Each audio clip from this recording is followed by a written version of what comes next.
नमस्कार दोस्तों, स्वागत है आप सभी का हमारे न्यूज 20 टीवी पर। दोस्तों, मैं आज आपके लिए लाया हूं देश और दुनिया की 20 बड़ी खबरें। तो आपको एक एक करके सभी खबरें विस्तार से बताई जाएगी। वीडियो को अंत तक देखें। चलिए शुरुआत करते हैं आज की पहली खबर के साथ। दोस्तों, आज की पहली खबर उत्तर कोरिया से है। दोस्तों, उत्तर कोरियाई तानाशाह किम जोंग उन ने दागी क्रूज मिसाइल। अमेरिका के साथ तनाव चरम पर। आपको बताते चलो कि उत्तर कोरिया के सनकी तानाशाह किम जोंग उन ने लंबी दूरी तक मार करने वाली क्रूज मिसाइल का परीक्षण किया है। उत्तर कोरिया की सरकारी मीडिया ने इस परीक्षण की जानकारी दी है। बताया जा रहा है कि इस क्रूज मिसाइल ने करीब 1500 किलोमीटर दूर अपने लक्ष्य पर सटीक वार किया।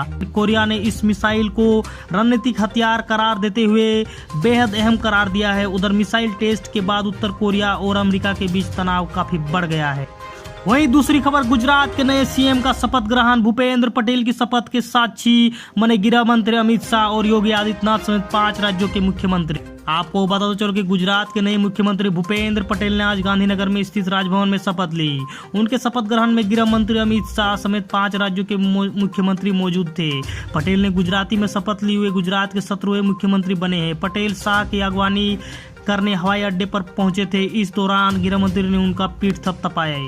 वहीं नीट से छूट के लिए तमिलनाडु विधानसभा में बिल पास। बीजेपी को छोड़कर सभी पार्टियां ने किया समर्थन।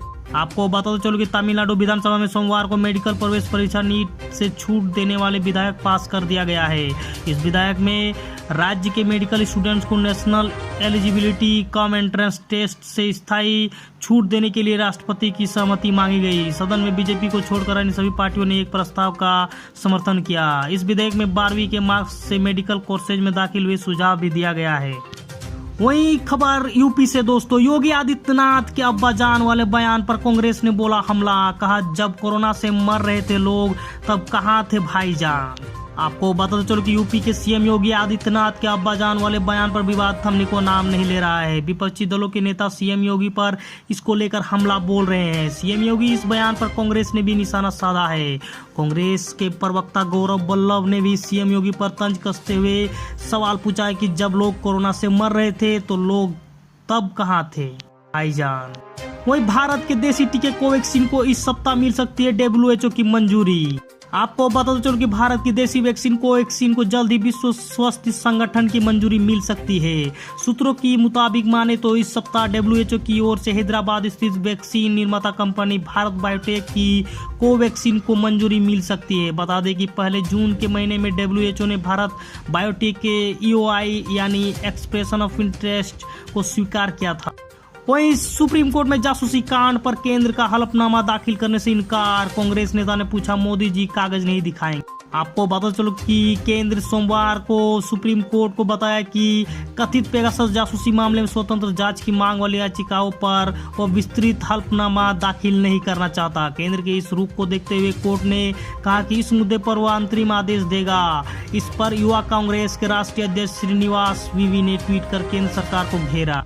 वहीं दोस्तों, दिल्ली में 5 मंजिला इमारत गिरी। 2 बच्चे समेत 3 लोगों को मलबे से निकाला गया। अब भी कई लोगों के दबे होने की आशंका।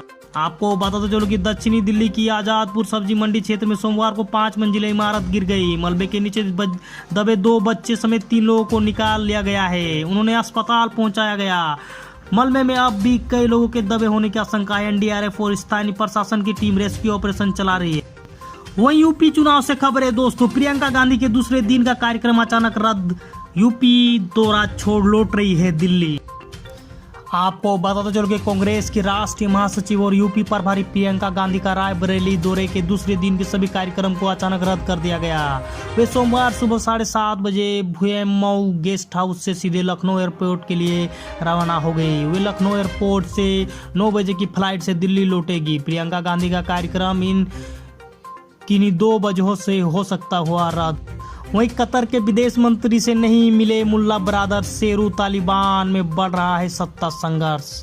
आपको बताते चलो कि अफगानिस्तान पर तालिबान के कब्जा जमाने के बाद पहली बार किसी शीर्ष विदेशी नेता ने काबुल की यात्रा की है। कतर के उप प्रधानमंत्री और विदेश मंत्री शेख मोहम्मद बिन अब्दुर्रहमान अल सानी एक प्रतिनिधिमंडल के साथ काबुल की यात्रा पर पहुंचे।